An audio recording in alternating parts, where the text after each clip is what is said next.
Dangi academy के सभी viewers को एक बार फिर से जय Bharat. This is Priyadarshini Vaidya in front of you.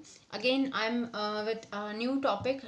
That means the question are I have prepared on the previous topic which we have taken already in the last month. It was a series of the historical development of Indian constitution. Almost 5 or 6 videos I have prepared and presented in front of you already. So I prepared questionnaire on that topic. This is the questionnaire for 30 questions.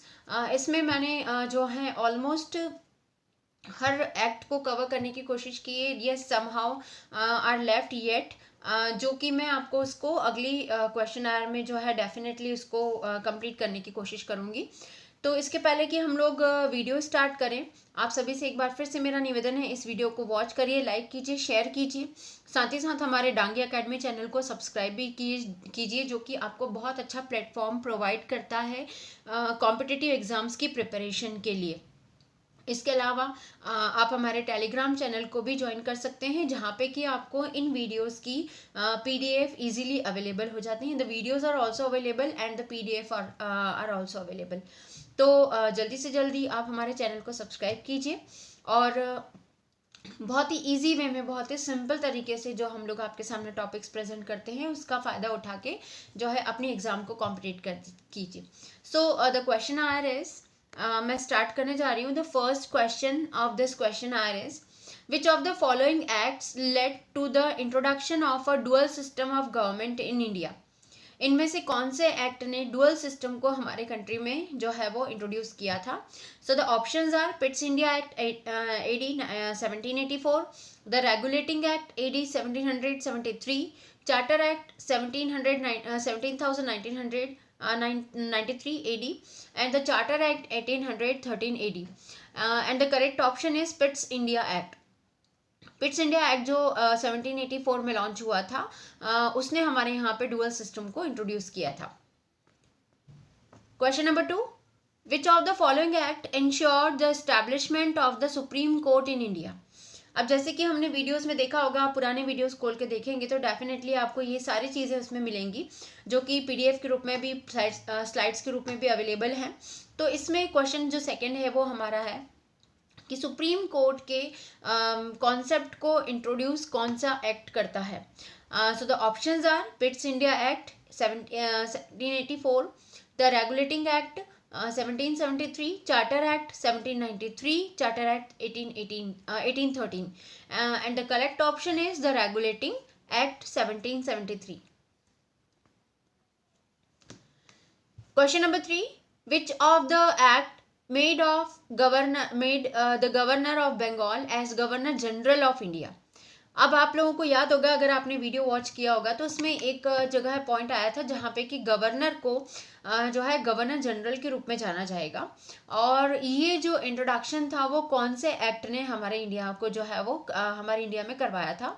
So the options are Pitt's India act 1784, the charter act 1813, Charter Act 1793, the Regulating Act 1773, and the correct option is the Regulating Act 1773. Question number 4, which of the following statement is not correct? The Regulating Act AD 1773 was the first step to regulate the affairs of the company. Lord William Bentinck was the first Governor General of India. Pitt's India Act AD 1784 established the dual system of governance in India, and all of the above are wrong.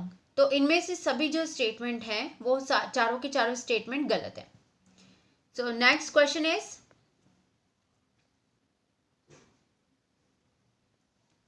which of the following charter acts ended the monopoly of trade of the East India Company with China and routes also.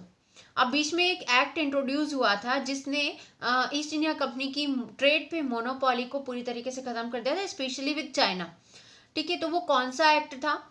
So the options are Pitt's India act 1784, the charter act 1813, charter act 1833, the regulating act 1773.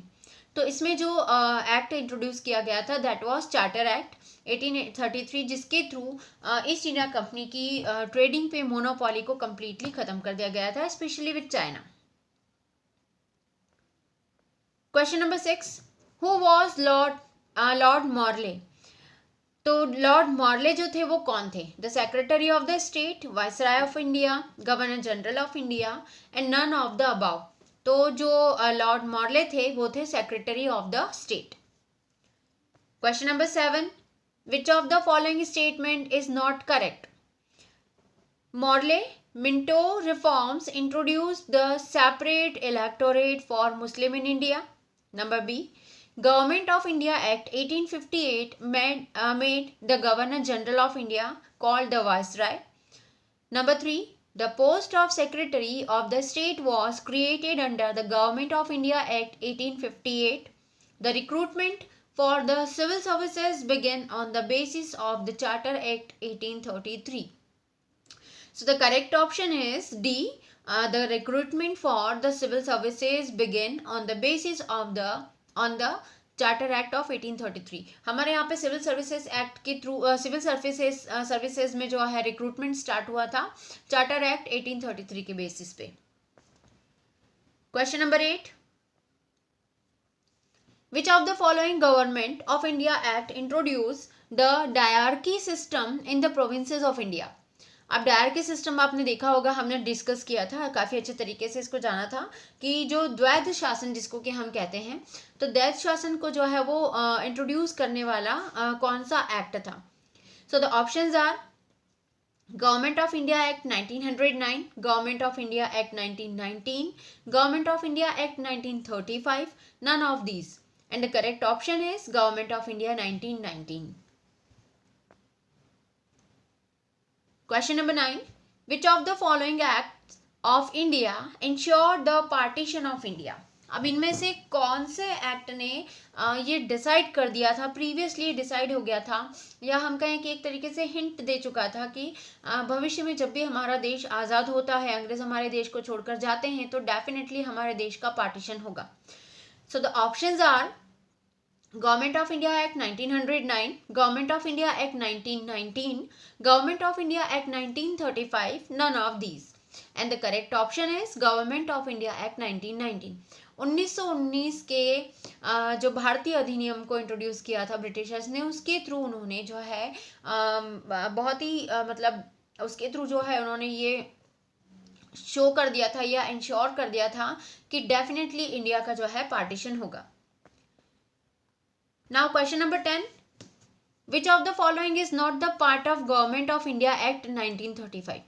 अब नीचे से कौन सा ऐसा statement है जो कि government of India act 1935 का जो है वो स्टेटमेंट नहीं माना जाता है या उसके अंतर्गत नहीं आता है? So the options are this act provided for the setting up of the federation of India comprising British Indian provinces. ये हमको ये इंश्योर करता है कि ब्रिटिश प्रोविंसेस को कंप्राइज करके हम इंडिया में जो है एक फेडरेशन सिस्टम डेवलप करने वाले. Dyarchy in the provinces was replace by provisional autonomy. और जो द्वैध शासन को इंट्रोड्यूस किया था इसको जो है कौन रिप्लेस करेगा? प्रोविंशियल ऑटोनॉमी रिप्लेस करेगी. The third option is the post of Indian council of secretary of state for India was made permanent. और भारत में Indian council of secretary of state की जो पोस्ट है वो परमानेंट कर दी जाएगी. And the fourth option is the dyarchy was introduced at the centre. और जो द्वैध शासन प्रोविंसेस में लागू किया गया था अब उसको जो है वो सेंट्रल लेवल पे या सेंटर में भी जो है वो इंट्रोड्यूस किया जाएगा. And the correct option is C, that is the post of Indian council of secretary of state for India was made permanent. Next question, who was the first Governor General of India?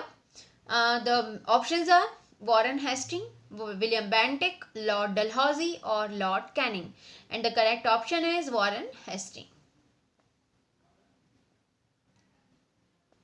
Question number 12, who was the first Governor General of Bengal? अब बंगाल की governor general कौन थे first? So the options are Robert Clive, William Bentinck, Warren Hastings and Dr. Cole Sanders. And the correct option is again Warren Hastings. Question number 13, the first Viceroy of India was.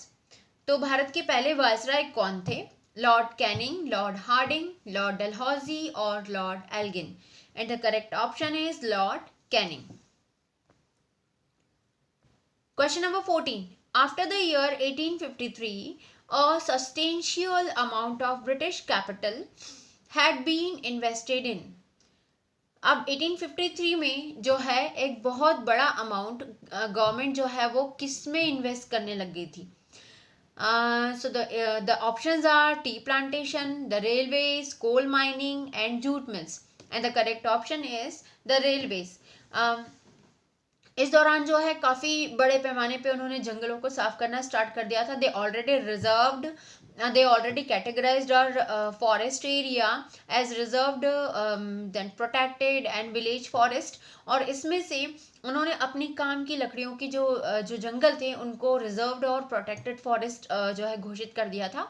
और उसी समय railway lines को भी जो है वो railways को भी हमारे इंडिया में इंट्रोड्यूस किया गया था, क्योंकि एज अ ट्रेडर्स उन लोगों को एक ऐसे मीडियम का, एक ऐसे ट्रांसपोर्ट मीन की ज़रूरत थी जो कम समय में ज़्यादा से ज़्यादा मटेरियल, रॉ मटेरियल या जो फिनिश मटेरियल है वो मार्केट में पहुंचा सके या प्रोडक्शन यूनिट तक पहुंचा सके. और ऑलरेडी इस समय जो है यूरोपियन कंट्रीज़ में स्टीम इंजन का आविष्कार हो चुका था. तो उसके थ्रू जो है रेलवेज, इन लोगों को एक तरीके से हम श्रेय देते हैं, ब्रिटिशर्स को ही इसका पूरा जो है श्रेय जाता है कि अपनी कॉलोनीज़ में, स्पेशली इन इंडिया, अगर हम इंडिया की बात करें तो इंडिया में जो है रेलवेज को इंट्रोड्यूस करने में जो है वो सबसे बड़ा कॉन्ट्रीब्यूशन ब्रिटिशर्स का ही है. सबसे बड़ा क्या, सब इम्पोर्टेंट कॉन्ट्रीब्यूशन है. सो इन 1853 they were investing the capital in the railways, in the formation of the building of the railways. Question number 15. The British Governor General and Viceroy who served for the longest period in India was. अब भारत में governor general और viceroy के रूप में सबसे लंबे समय तक अपनी सेवाएं देने वाले व्यक्ति कौन थे? So the options are Lord Irwin, Lord Dalhousie, Lord Curzon और Lord Linlithgow. And the correct option is Lord Dalhousie. Lord Dalhousie जो थे वो गवर्नर जनरल और वायसराय के रूप में सबसे ज़्यादा समय तक अपने सेवाओं को देने वाले जो है वो वायसराय या गवर्नर जनरल थे. Question number 16. Which government of India act और charter act generated the post of governor general of India? अब इनमें से कौन से इंडिया एक्ट ने या चार्टर एक्ट ने गवर्नर जनरल ऑफ इंडिया की पोस्ट को जनरेट किया था? The options are Government of India Act 1858, Charter Act 1833, Charter Act 1853, Charter Act 1813. And the correct option is Government of India Act 1858.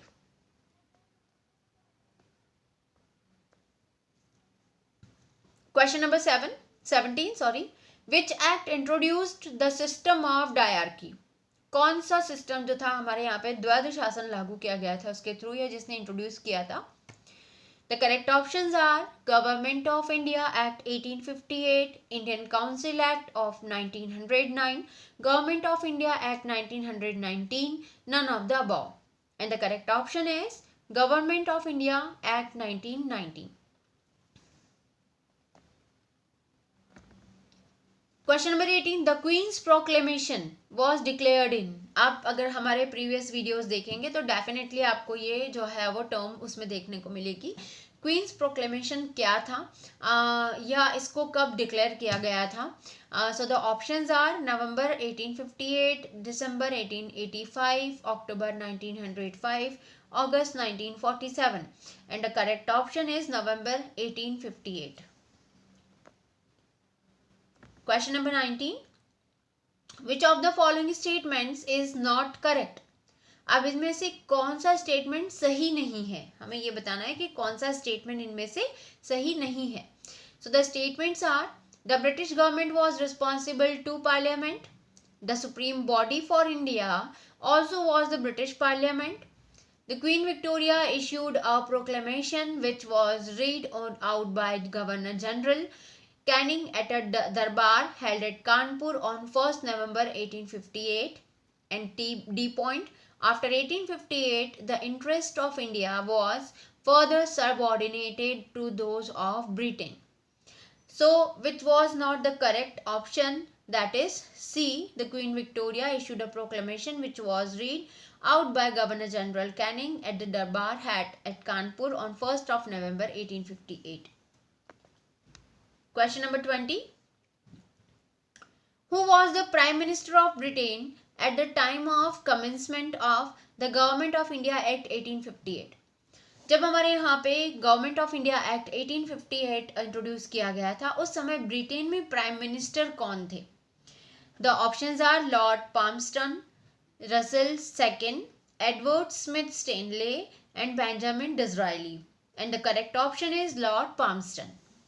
He was the Prime Minister of Britain in 1858 when it was introduced. The Government of India Act 1858 was introduced in India. Question number 21. Which of the following Government of India Act or Indian Council Act brought these separate presidencies, Madras, Bombay and Bengal, into a common system? अब जैसे कि हमने देखा था कि the Britishers introduce 3 presidencies in the southern India और the peninsular India part, that was Madras presidency, Bombay presidency and Bengal presidency. अब ऐसा कौन सा एक्ट इनके थ्रू जो है वो इंट्रोड्यूस किया गया था जिसमें इन तीनों ही प्रेसिडेंसीज को बंगाल के अंडर लाया गया था, या हम ये कह सकते हैं कि कॉमन सिस्टम के अंडर जो है वो अंडर कर दिया गया था?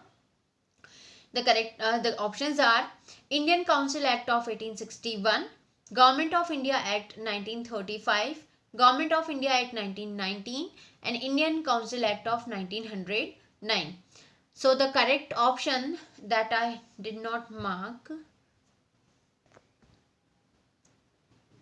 Let's skip this question. I will definitely mark this correct answer afterwards in the comment section. Okay. So come to the 22. In the Government of India Act 1919, the functions of provisional government were divided into reserved and transferred subject. Which of the following were treated as transferred subject? अब government of India act 1919 के through जो है वो 2 तरह की subject list introduce की गई थी इंडिया में, जिसमें कुछ पावर्स जो है वो प्रोविजनल गवर्नमेंट को दी गई थी और कुछ पावर्स जो है वो सेंट्रल गवर्नमेंट को दी गई थी. और जो है इसमें से कौन सा ऐसा मतलब जो है वो कौन सी गवर्नमेंट थी जिसको कि एक ट्रांसफर्ड सब्जेक्ट के रूप में ट्रीट किया गया था? The options are admission of justice, local self government, land revenue और पुलिस. तो ट्रांसफर्ड सब्जेक्ट्स में जो इनको इंक्लूड किया गया था that was local self government को. Question number 23. Which of the following Government of India Act establishes diarchy at provisional level of India? Provisional level पर जो है वो डायरकी को एस्टैब्लिश करने वाला गवर्नमेंट ऑफ इंडिया एक्ट कौन सा था? So the options are Government of India Act 1909, Government of India Act 1919, Government of India Act 1935, Government of India Act 1947. And the correct option is Government of India Act 1919. Now 24. Which of the following act is called Montagu-Chelmsford Reform? अब इनमें से कौन से act को Montagu-Chelmsford Reform कहा जाता है? So the options are August Offer, Government of India Act 1909, Government of India Act 1919, Government of India Act 1935. तो जो करेक्ट ऑप्शन है that is government of India act 1919. Question number 25. Which act extended the principle of communal representation for Sikh, Indian Christians, Anglo-Indians and Europeans? अब वो कौन सा act था जिसने communal representation को एक्सपांड किया था इंडिया में? The options are government of India act 1858, government of India act 1919, government of India act 1935 and government of India act 1861.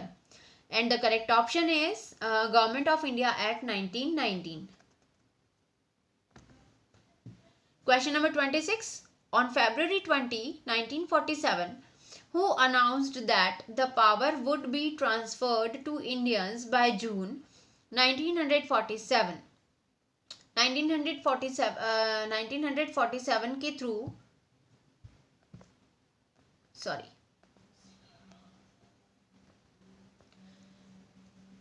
On February 20, 1947, who announced that the power would be transferred to Indians by June 1947?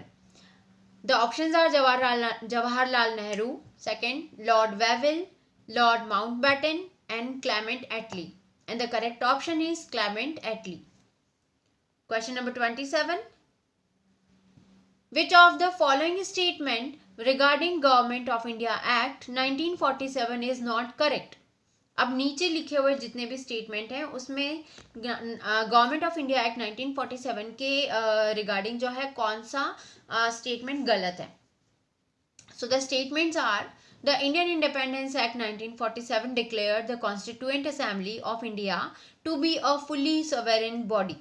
The Constituent Assembly of each dominion was to have unlimited power to frame and adopt constitution.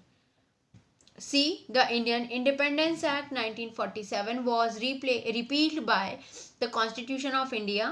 And fourth is, the act sought to lay down a constitution by the legislative will of the British Parliament. So the correct option is number D. The act sought to lay down a constitution by the legislative will of the British Parliament. Question number 28. Who among the following prepared the Dickey Bird Plan for Indian Independence? अब ये dickey Bird plan भी हमने देखा था, जो है वो किसने इसको इंट्रोड्यूस किया था या किसने इसको प्रिपेयर किया था. So the options are Lord Wavell, Lord Mountbatten, Lord Linlithgow और Pandit Jawaharlal Nehru. So Lord Mountbatten has prepared the Dickie Bird plan for Indian independence. Question number 29.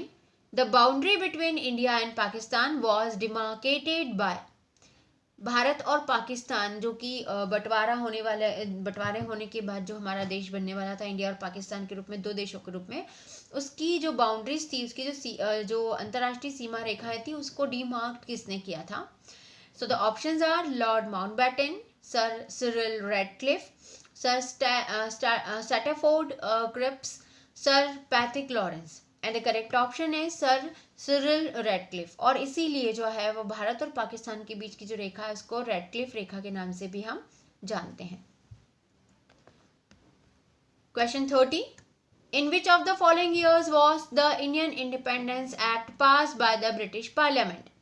इनमें से कौन से साल में से ब्रिटिश पार्लियामेंट के थ्रू इंडियन इंडिपेंडेंट एक्ट को पास किया गया था?